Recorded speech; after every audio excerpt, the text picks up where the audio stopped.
राहत इंदौरी की मशहूर शायरी है कि फैसला जो कुछ भी हो मंजूर होना चाहिए, जंग हो या इसको भरपूर होना चाहिए। आखिर क्यों 45 साल का एक भाजपा का सच्चा सिपाही आज कांग्रेस कार्यालय में अपनी सदस्यता देने आया है। नाम है अवधेश नायक दतिया से।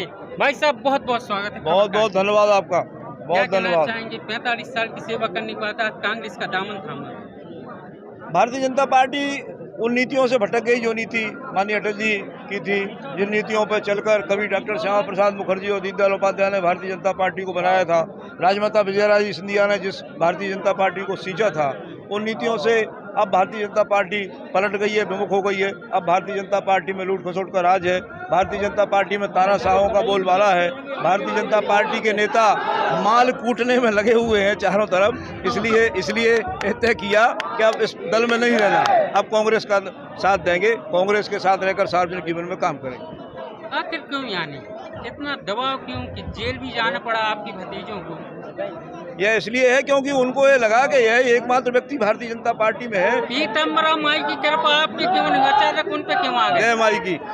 उनको गृह मंत्री नरोत्तम मिश्रा को सदैव ये लगता रहा कि उनने सारे भारतीय जनता पार्टी के नेताओं को खत्म कर दिया। हमारे पूर्व विधायक थे स्वर्गीय श्री शंभू दयाल तिवारी, वो उनको 2008 में वहाँ लेकर आए थे कि यहाँ पर आप चुनाव लड़िए, क्योंकि वो किन्हीं कारणों से आदरणीय कुंवर साहब से, मुझसे और अन्य लोकल के नेताओं से नाराज हो गए थे। उस समय हम लोग विधानसभा का चुनाव लड़ते थे, तो उन्होंने नरोत्तम मिश्रा को दतिया लाए और केवल 2 या 3 साल का समय रहा, उनको आत्महत्या करना पड़ी इनसे दुखी होकर नरोत्तम मिश्रा से। तो इस तरह नरोत्तम मिश्रा ने जो वहाँ पर आतंक का माहौल बरपाया है, तो उसमें उन्हें लगा कि सारे नेता साइड लाइन हो गए भाजपा में। एकमात्र व्यक्ति ऐसा है अवधेश नायक जो लगातार संघर्ष कर रहा है, जनता का आशीर्वाद इसको आज भी प्राप्त होता है, तो इसलिए इसको दबाया जाए। और इसलिए दबाने का सबसे पहला काम क्या होता है, आदमी ये सोचता है कि इनके घर वालों को पकड़ो, इनके घर वालों को जेल कराओ। तो मेरे सगे भतीजे ब्रजमोहन नहीं होगा, वो जिला पंचायत का चुनाव लड़ रहा था, उस पर झूठा दारू रख दिए, कट्टा रख दिया और उसकी गाड़ी पकड़ ली। उसको तो नहीं पकड़ पाए उस समय क्योंकि वो था ही नहीं, ना उसकी गाड़ी में कुछ था।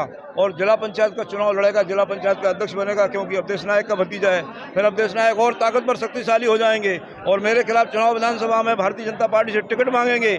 इसलिए इनके पूरे परिवार को परेशान करो तो ये टूटेंगे, लेकिन हम टूटने वाले लोग नहीं थे, हम झुकने वाले लोग नहीं थे। और जब झुकेंगे नहीं, टूटेंगे नहीं, तो संघर्ष का रास्ता भारतीय जनता पार्टी के अंदर लेकर नहीं हो सकता था।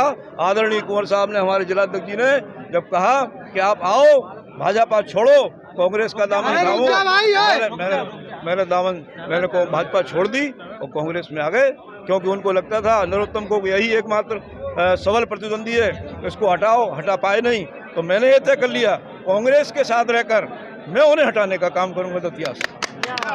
इस बार दतिया की तीनों सीट जीतेंगी और भोपाल में और मध्य प्रदेश में कमलनाथ की सरकार बनेगी। लक्ष्मी पांडे, थाना खबर क्रांति न्यूज़, भोपाल।